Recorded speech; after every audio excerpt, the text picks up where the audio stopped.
बेलापुर गांव में मलिका नाम की एक बेहद ही खूबसूरत लड़की रहती थी। वो दिखने में जितनी खूबसूरत थी, उसके बाल भी उतने ही खूबसूरत थे। जिसकी नजर भी उस पर पड़ती तो दोबारा उसे देखे बिना नहीं रह पाता। उसके बाल बेहद ही घने, लंबे और रेशम की तरह मुलायम थे। उसके बाल उसके घुटनों जितने लंबे थे। अपनी खूबसूरती के घमंड के कारण मलिका किसी से भी बात नहीं करती थी। एक दिन वो खुद को शीशे में निहारते हुए कहती है, हाय मलिका, जैसा तेरा नाम है वैसे ही तू अपने नाम की तरह खूबसूरत है। उसने की मलिका।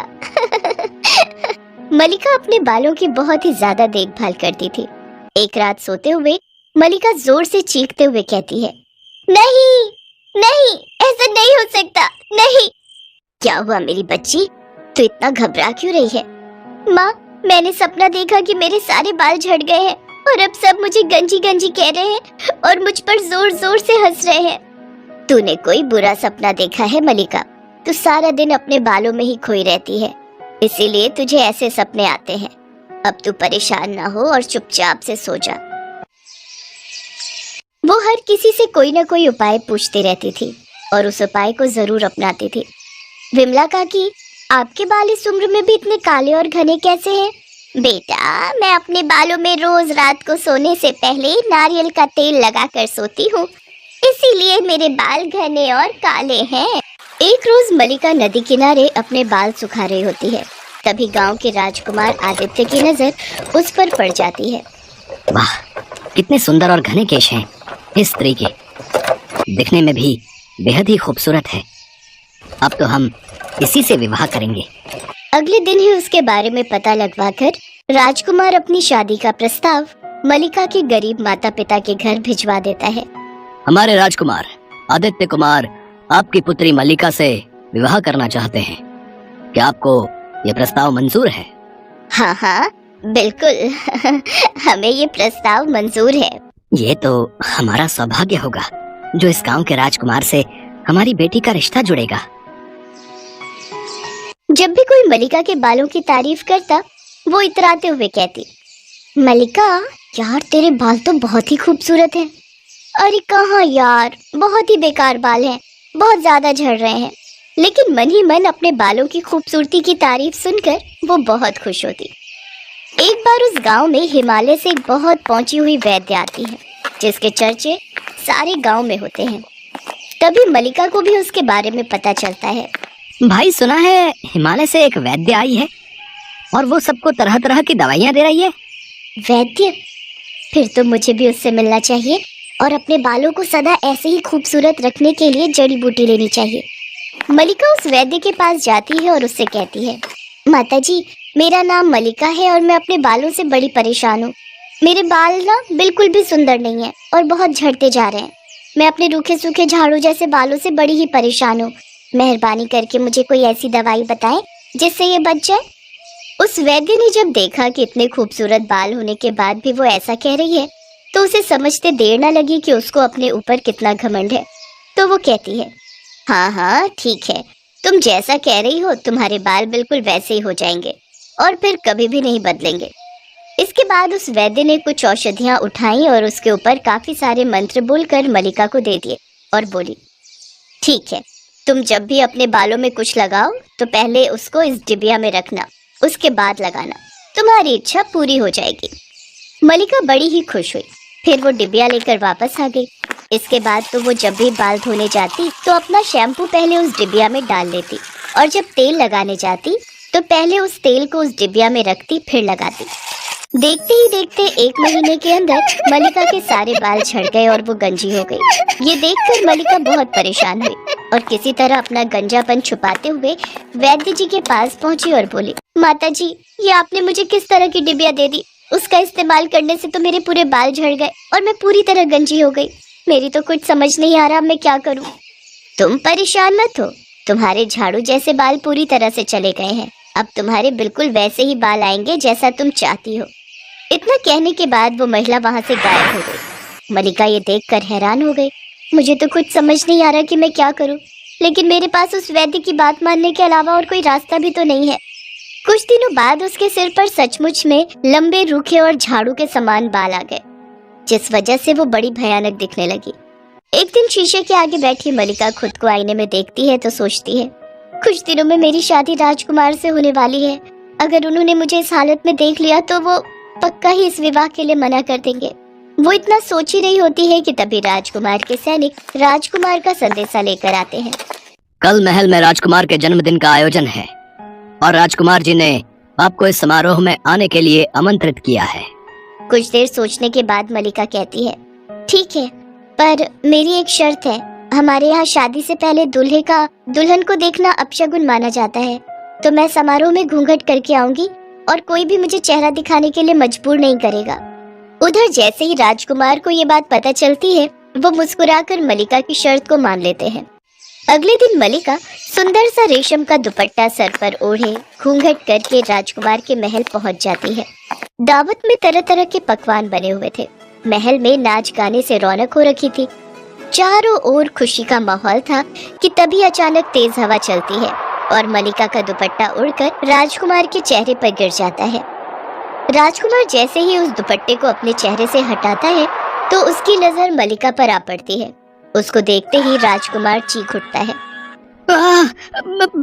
तुम भयानक औरत कौन हो और मेरी मलिका कहाँ है? तुम तो कोई चुड़ैल या डायन नजर आती हो। तुम तुरंत ही यहाँ से चली जाओ, नहीं तो मैं तुम्हें मृत्यु दंड दे दूंगा। मलिका भागकर वहाँ से चली जाती है। अब उसे समझ आ चुका था कि उसे अपने घमंड की सजा मिल चुकी है। उधर राजकुमार आदित्य ने मलिका को ढूंढने के लिए सैनिक भेज दिए थे। मलिका ने अपनी सहेलियों के साथ मिलकर नकली बालों की एक लंबी चोटी बनाई और उसे सुंदर सुंदर फूलों से सजा दिया और अपने कांटेदार झाड़ू जैसे बालों को पूरी तरह से हटाकर उस नकली चोटी को अपने सिर पर चिपका लिया और राजकुमार से मिलने गई। मलिका को सुंदर बालों के साथ देखते ही वो झट से विवाह कर लेता है। मलिका हमेशा सोचती रहती, अगर राजकुमार जी को मेरी सच्चाई का पता चल गया तब ना जाने क्या होगा। ऐसे ही कई महीने बीत गए। फिर एक दिन मलिका राजकुमार के साथ महल की बालकनी में खड़ी थी कि तभी वहाँ एक चील आई और उसकी चोटी उठाकर ले गई। राजकुमार उसको देखकर बड़ा हैरान होता है। मलिका का गंजापन देखकर वो गुस्से में चिल्लाते हुए कहता है, अगर तुम्हारा गंजा सिर अगले 10 दिनों तक बिना बालों के रहा तो मैं तुम्हें तलाक दे दूंगा। इतना कहकर राजकुमार वहाँ से चला जाता है। मुझे कैसे भी करके उस बूढ़ी वैद्य महिला को ढूंढना होगा और उनसे माफी मांगनी होगी। अब तो वही मेरी शादी बचा सकती है। अगले दिन सुबह मलिका उस वैद्य को ढूंढने हिमालय के जंगलों में चली जाती है, लेकिन उसे वो कहीं नहीं मिलती। फिर थक हार कर उसे जंगल में एक मंदिर दिखाई देता है। वो उस मंदिर में जाकर बैठ जाती है और माता की मूर्ति के सामने जोर जोर से रोने लगती है। तभी उसके सामने वन देवी प्रकट होती है। वो वही बूढ़ी वैद्य महिला थी। तभी मलिका उससे कहती है, माता, मुझे अपनी गलती का एहसास हो चुका है। अपने लंबे काले घने रेशमी बालों को लेकर जो मैंने घमंड किया था, उसकी सजा मुझे मिल चुकी है। अब मैं कभी खुद पर घमंड नहीं करूंगी। कृपा करके आप मुझे मेरे बाल वापस कर दीजिए। तुम्हें अपनी गलती का एहसास हो चुका है, यही तुम्हारे लिए काफी है।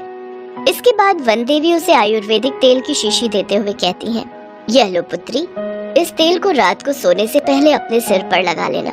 सुबह तक तुम्हारे सारे बाल तुम्हें वापस मिल जाएंगे। लेकिन हाँ, याद रहे, आज के बाद अपने बालों और चेहरे की खूबसूरती को लेकर कभी घमंड मत करना। इतना कहकर वन देवी गायब हो जाती है। फिर मलिका वो शीशी लेकर अपने घर आ जाती है और रात को सोने से पहले वन देवी का ध्यान करते हुए वो उस तेल को अपने बालों में लगा लेती है। अगले दिन सुबह जब वो उठती है तो उसके लंबे काले घने और रेशमी बाल वापस आ चुके होते हैं।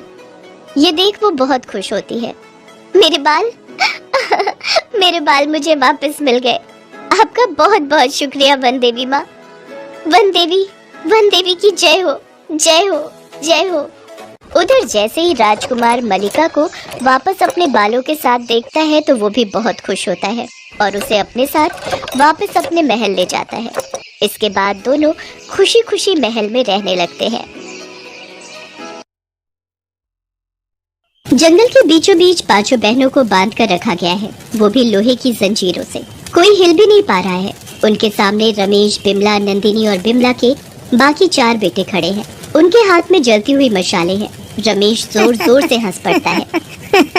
कौन बचाएगा तुम लोगों को? यहाँ हम लोगों के अलावा और कोई नहीं है। अब हम तुम सभी को जलाकर राख कर देंगे। ये बोलकर वो चारों लोगों की तरफ आग लगा देते हैं और जोर जोर से हंसने लगते हैं। अब तुम लोग हमें रोक नहीं पाओगे। अब क्या होगा? क्या पांचों बहनें बच पाएंगी? मगर इन लोगों के साथ ऐसा बर्ताव क्यों किया जा रहा है? आखिर किस काम से रोकने की बात हो रही है? ये जानने के लिए इस कहानी को शुरू से शुरू करना पड़ेगा। इस कहानी की शुरुआत होती है राधेगंज नाम के गांव से, जहां अंजलि, शेफाली, अनुराधा, माधुरी और पायल नाम की 5 बहनों का जन्म हुआ। पायल को जन्म देने के बाद उनकी माँ का देहांत हो गया और कुछ ही दिन बाद उनके पिता भी चल बसे। उन 5 बहनों में से अंजलि सबसे बड़ी थी, इसीलिए अंजलि ने ही काम करके सबका पेट भरने की जिम्मेदारी अपने कंधों पर ली। मगर एक छोटी सी बच्ची को कौन काम देगा? इधर उधर घूमने के बाद भी अंजलि को काम नहीं मिला। आज भी मुझे कोई काम नहीं मिला, आज भी हम सबको भूखा सोना पड़ेगा। कोई बात नहीं दीदी, हम भूखे ही सो जाएंगे, आप उदास मत हो। हम दोनों तो सो जाएंगे शेफाली, लेकिन बाकियों का क्या होगा? ये पायल तो इतनी छोटी है, उसे तो कुछ पता भी नहीं है। दीदी, मुझे लगता है हमें ऐसे कोई काम नहीं देगा, हम छोटे हैं, हमसे क्या ही काम करवाएगा कोई। इससे अच्छा हम कुछ और करते हैं। और क्या करें शेफाली? आज गांव के लोग आपस में बातें कर रहे थे कि गांव में एक बहुत बड़ा जादूगर आने वाला है और जादू देखने के लिए टिकट लेना पड़ेगा। एक टिकट की कीमत 100 रुपए है। हम भी तो जादू सीख सकते हैं दीदी, जादू सीखकर सभी को दिखाएंगे और पैसा कमाएंगे। हाँ, ये तूने सही कहा शेफाली। इसके बाद अंजलि ने खुद से ही कुछ जादू का करतब करना सीख लिया और इधर उधर घूमकर लोगों को दिखाने लगी। जादू का खेल तो सबको पसंद होता है, इसीलिए जादू देखने के बाद सब लोग अंजलि को पैसे भी देने लगे। उन पैसों से अंजलि घर चलाने लगी। ऐसे ही समय बीतता गया, सभी बड़े होने लगे और 5 बहनें मिलकर जादू का खेल दिखाने लगी। ये करते करते 5 बहनें जवान हो गई। दिन भर 5 बहनें यहाँ वहाँ घूमकर जादू का खेल दिखाती और शाम को घर लौटकर सभी अंजलि को सारे पैसे दे देती हैं। 5 के बीच बहुत प्यार होता है। ये लीजिए अंजलि दीदी, आज जादू का खेल दिखाकर बस इतना ही हो पाया। आज मेरा भी ज्यादा नहीं हुआ। कोई बात नहीं, हर रोज एक जैसा थोड़ी होता है। हम 5 ऐसे ही एक साथ रहेंगे और सारा सुख दुख एक साथ बांट लेंगे। तभी वहाँ पर गांव के मुखिया जी आते हैं। अरे मुखिया जी, आप यहाँ आइए, बैठिए ना, बोलिए क्या बात है? अंजलि, हम गांव वाले तुम 5 से बहुत प्यार करते हैं। तुम लोगों की शादी की उम्र हो गई है, तुम लोगों के माता पिता जिंदा नहीं हैं, इसलिए तुम लोगों की शादी का भार तो हम गांव वालों को ही उठाना पड़ेगा ना। शादी करके घर बसाना कौन नहीं चाहता मुखिया जी, मगर हमसे शादी करेगा कौन? वही तो बताने आया हूँ। मेरे पास तुम लोगों के लिए एक रिश्ता है। यहाँ से बहुत दूर एक गांव है रतनपुरा, वहाँ बिमला नाम की एक औरत रहती है। उनके 5 बेटे और एक बेटी है। अपने 5 बेटों के लिए वो लड़कियाँ ढूंढ रही है। अगर तुम लोगों की सहमति हो तो मैं बात आगे बढ़ाऊं। सहमति तो है मुखिया जी, मगर हम यहाँ वहाँ जादू का खेल दिखाकर किसी तरह गुजारा करते हैं। हम दहेज कहाँ से देंगे? अरे उसकी चिंता तुम मत करो, हम गांव वाले चंदा जमा करके दहेज का इंतजाम कर लेंगे। मुखिया जी शादी की बात आगे बढ़ाते हैं। बिमला को 5 लड़कियां पसंद आती हैं। वो दहेज में 5 लाख रुपए की मांग करती है। मुखिया जी मान जाते हैं और सभी गांव वाले मिलकर दहेज का सारा पैसा बिमला के हाथों में दे देते हैं। 5 बहनों की शादी हो जाती है और वो ससुराल चली जाती हैं।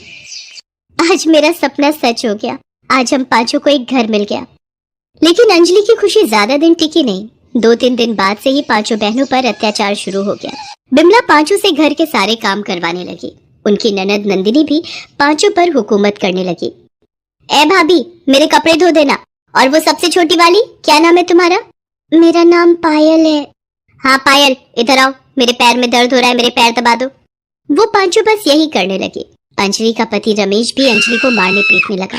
सिर्फ रमेश ही क्यों, रमेश के चारों भाई ऐसा ही बर्ताव करने लगे। मगर अंजलि को पता है कि वो लोग अभी गांव वापस नहीं जा सकती, क्योंकि गांव वालों ने बड़ी मुश्किल से उन लोगों की शादी करवाई है। इसीलिए वो लोग सब कुछ चुपचाप सहने लगी। ऐसे ही 1 साल बीत गया। एक दिन शाम को बिमला, नंदिनी और बिमला के 5 बेटे एक कमरे में बैठकर आपस में बातें कर रहे होते हैं। अंजलि कमरे में बाहर से सब कुछ सुनने लगती है। 1 साल हो गया है शादी को, अब इन लोगों को खत्म करने की बारी आ गई है। कल रात को करेंगे माँ, जब ये सब सो रही होंगी तब इन लोगों का काम तमाम कर देंगे। हाँ, तभी तो भैया लोगों की फिर से शादी होगी और घर में दहेज का खूब ढेर सारा पैसा आएगा।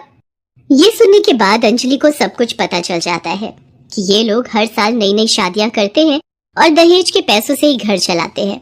कमरे के अंदर से बिमला कहती है, मगर ये काम करेंगे कब? अंजलि डर जाती है। वो तुरंत अपनी बाकी बहनों को ये बात बताती है और उसी रात चुपके से उस घर से पांचों बहनें भाग जाती हैं। भागते भागते वो एक जंगल में पहुंच जाती हैं। अंजलि दीदी, हमने क्या सोचा था और क्या हुआ? हम तो बस एक घर चाहते थे। वही तो, पता नहीं अब क्या करेंगे। गांव वापस भी नहीं जा पाएंगे और इन लोगों के सामने भी नहीं जा सकते, नहीं तो ये लोग हमें मार डालेंगे। इससे अच्छा हम खुद ही आत्महत्या कर लेते हैं, सारा दुख खत्म हो जाएगा। ये बात बोलते ही वहाँ हवा चलने लगती है, पेड़ पौधे सब कुछ हिलने लगते हैं और उन लोगों के सामने एक पिशाचिन प्रकट होती है। इस जंगल में ये काम गलती से भी मत करना, नहीं तो मेरी तरह इस जंगल में ही हमेशा हमेशा के लिए भटकती रहोगी। मैं तुम लोगों को जानती हूँ, तुम सब बहुत अच्छी हो, मैं तुम लोगों की मदद कर सकती हूँ। मदद? कैसी मदद? तुम लोगों को जादुई खेल दिखाती थी ना, मैं तुम लोगों को असली जादुई शक्ति दे सकती हूँ, जिससे तुम लोग उन शैतानों से बदला ले सकती हो। हाँ, हमें चाहिए जादुई शक्ति। ठीक है अंजलि, तुम सबसे शक्तिशाली बनोगी। शेफाली, तुम आग से ज्वाला निकाल सकोगी। अनुराधा, तुम पानी निकाल सकोगी। माधुरी, तुम जितनी मर्जी लंबी हो सकोगी। और पायल, तुम एक चुटकी में कहीं भी पहुंच सकोगी। ये बोलकर वो पिशाचिन गायब हो जाती है। पांचों में जादुई शक्ति आ जाती है। तो चलो अब उन लोगों से बदला लेते हैं। पता नहीं उन लोगों ने कितनी सारी लड़कियों का सर्वनाश किया है, अब और नहीं करने देंगे। ये बोलकर पायल अंजलि का हाथ पकड़ती है, अंजलि शेफाली का, और इसी तरह सभी एक दूसरे का हाथ पकड़ लेते हैं और पायल सभी को लेकर एक चुटकी में वहाँ से गायब हो जाती है। वो लोग बिमला के घर के सामने आ जाते हैं। वाह, ये शक्ति तो कमाल की है। तभी वहाँ रमेश घर के बाहर आ जाता है। अच्छा, तो तुम लोग मरने के लिए आ गए? हाँ, मरोगे तो तुम लोग, हम लोग बदला लेने आए हैं। जरा जरा पीछे मुड़कर तो देखो। पांचों मुड़कर देखती हैं और तभी बिमला, नंदिनी और बाकी चार लड़के एक एक डंडा लेकर उन लोगों के सिर पर मारते हैं। वो लोग बेहोश हो जाती हैं। पांचों को जब होश आता है तब वो सब देखती हैं कि उन लोगों को जंगल के बीचों बीच बांध कर रखा गया है, वो भी लोहे की जंजीरों से। कोई हिल भी नहीं पा रहा है। उनके सामने रमेश, बिमला, नंदिनी और बिमला के बाकी चार बेटे खड़े हैं। उनके हाथ में जलती हुई मशालें हैं। रमेश जोर जोर से हंस पड़ता है। कौन बचाएगा तुम लोगों को? यहाँ हम लोगों के अलावा और कोई नहीं है। अब हम तुम सभी को जलाकर राख कर देंगे। ये बोलकर वो लोग चारों तरफ आग लगा देते हैं और जोर जोर से हंसने लगते हैं। अब तुम लोग हमें रोक नहीं पाओगे। मगर उन लोगों को क्या पता था कि अब इन पांच बहनों में जादुई शक्तियां हैं। अनुराधा तभी मुंह से पानी निकालकर आग बुझा देती है। वो लोग चौंक जाते हैं। अंजलि अपनी शक्ति का इस्तेमाल करके लोहे की जंजीर तोड़ देती है और बाकियों की जंजीर भी तोड़ देती है। अरे बाप रे, ये लोग तो चुड़ैल हैं, भागो भागो। वो लोग भागने लगते हैं और जंगल में खो जाते हैं। इन लोगों को मैं ढूंढ कर लाती हूँ। माधुरी बहुत लंबी हो जाती है। इतनी लंबी होने के कारण वो आसानी से बिमला, नंदिनी और बाकियों को ढूंढ निकालती है और सभी को एक पेड़ के साथ बांध देती है। अब देखो मेरा कमाल। ये बोलकर शेफाली अपने हाथों से आग निकालती है और उस आग में सभी जलकर राख हो जाते हैं। पांचों बहनों को इंसाफ मिलता है। वो लोग बहुत खुश होती हैं। ये लोग अब और किसी भी लड़की का सर्वनाश नहीं कर पाएंगे। इसके बाद पांचों बहनें जंगल में शांति से बस जाती हैं और खुशी खुशी जिंदगी व्यतीत करने लगती हैं। हेलो दोस्तों, कैसे हैं आप सब? हमारी कहानियाँ देखने के लिए हमारे चैनल को सब्सक्राइब कीजिए और हाँ, बेल आइकॉन पर क्लिक करना मत भूलिएगा।